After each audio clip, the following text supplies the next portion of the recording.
आज हम जिस इंसान के बारे में बात कर रहे हैं, ऐसे इंसान सदी में 2-4 ही आते हैं पृथ्वी पर। ये अपने बर्थडे की कोई पार्टी नहीं करता, बल्कि अपने बर्थडे वाले दिन 24 घंटे अपनी कंपनी में काम करके उसे एंजॉय करता है।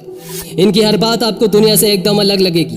ये कहते हैं दुनिया में जो काम आसानी से हो जाए उसमें मज़ा नहीं, जो काम किसी को पॉसिबल ना लगे वो करने में ये बहुत एक्साइटेड रहते हैं। जी हाँ, मैं बात कर रहा हूँ मंगल ग्रह पर दुनिया बसाने में जुटे एलॉन मस्क की, जो दुनिया के सबसे अमीर इंसानों की लिस्ट में नंबर 1 पर आते हैं और फोर्ब्स मैगजीन के हिसाब से दुनिया का 25वां सबसे शक्तिशाली व्यक्ति माना जाता है।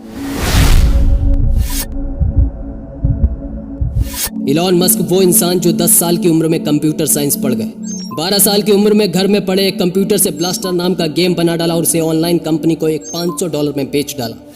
एलॉन मस्क ने पेपैल और X.com जैसी कंपनियों के साथ काम किया, लेकिन एलॉन मस्क का विजन अलग था, इसलिए उन कंपनियों ने एलॉन मस्क को बाहर का रास्ता दिखा दिया।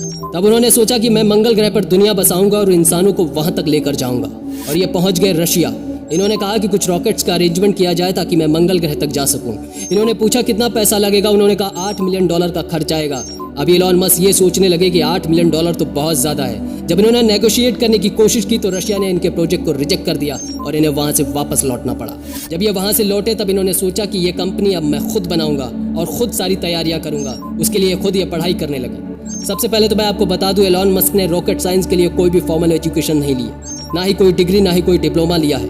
वो कहते हैं ना, जिद्दी इंसान दुनिया बदलने की ताकत रखते हैं। तब एलॉन मस्क ने स्पेसएक्स नाम की कंपनी को फाउंड किया।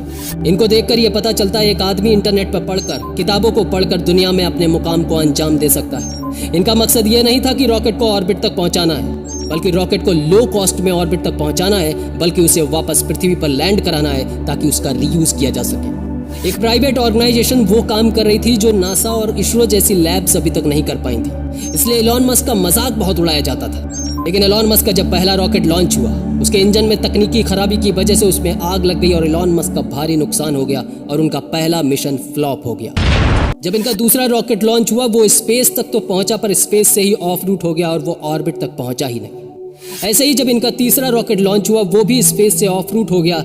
इनका सारा पैसा डूब गया। इनके इन्वेस्टर्स ने अपना हाथ पीछे खींच लिया। लेकिन एलॉन मस्क रुके नहीं, बोले कि कुछ भी हो जाए, एक ट्राई तो और करूंगा। और उन्होंने अनाउंसमेंट कर दी कि चौथा रॉकेट बहुत जल्दी मैं लॉन्च करने वाला हूं। अपना घर, मकान, गाड़ी सब बेचकर कई इन्वेस्टर से पैसा उधार लेकर चौथा रॉकेट लॉन्च कर दिया। वो रॉकेट स्पेस में ही नहीं बल्कि ऑर्बिट तक पहुंचा और वापस पृथ्वी पर भी लैंड किया। एलॉन मस्क अपने मिशन में सफल हो गए और नासा ने उन्हें $1.5 बिलियन का एक प्रोजेक्ट भी दे दिया। एलॉन मस्क कहते हैं कि उनकी जिंदगी में नामुमकिन शब्द है ही नहीं।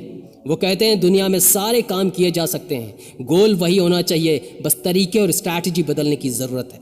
अब दूसरे एपिसोड में मैं आपको Tesla electric cars, hyperloops, solar city, मंगल ग्रह मिशन 2015, सैटेलाइट इंटरनेट, इन सब के लिए एलॉन मस्क का भविष्य बदलने की क्या तैयारी है, मैं मिलता हूँ आपको एलॉन मस्क की सीरीज़ के दूसरे एपिसोड में। तब तक के लिए जय हिंद।